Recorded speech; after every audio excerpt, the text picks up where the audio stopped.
So you spoke about films being completed, and I'm curious because I'm not sure if you know the show Suits, but it's been thriving on Netflix, and Suits is an old show. So, do you think this strike has the same impact today that it would have in maybe the 70s or the 80s? Um, I mean, again, with you know, thinking there's a lot to think about. A lot has happened since the '70s with technology, and what makes a show, what you have to go through to complete a show.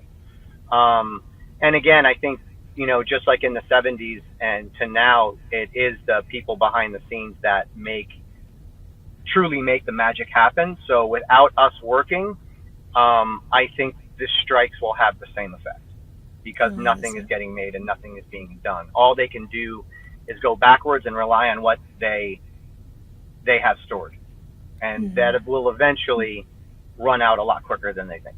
And I think they know that. Yeah.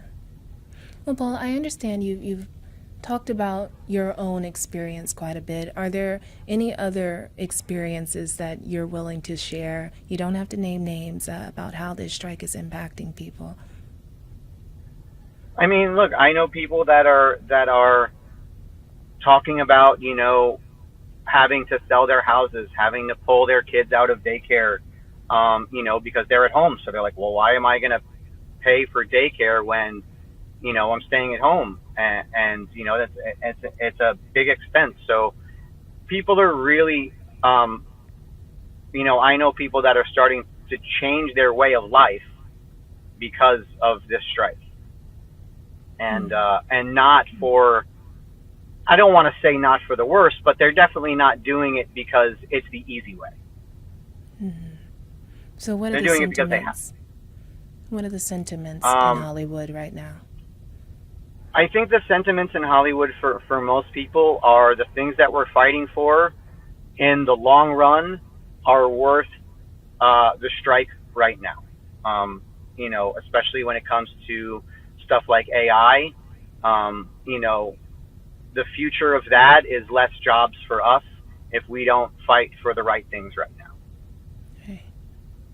So I think that's a very important thing um, that we really look at because when you make your money, if you're a background actor and you make your money doing background on big war scenes, or you're a stunt guy who they like to have big Civil War battles, let's just say, and then 2 episodes later they have another big Civil War battle, but instead of bringing people back in, they just take a different angle, switch it around, and put it in the background of the scene that they need, and now nobody gets that day of work, nobody gets residuals on the day of the show.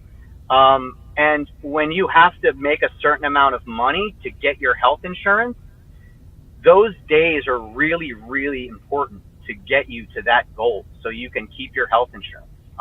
This is also a big issue.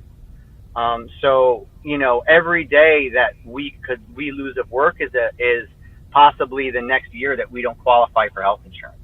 And then them finding a way to take away those days, and save money and not even pay us residuals. Our residuals go towards our health benefits. So if even we would get residuals and a day's pay, they don't have to bring us back in, but they should at least pay us again if they're going to use us. And when they don't, we lose that day, and then we lose, it's harder for us to qualify for health insurance. And then, right now, I think 3 jobs a month would qualify you for health insurance. Anything less than that, you're going to have some hard times if you're not including your residuals. Wow. Well, thank you so much for joining me today, Paul.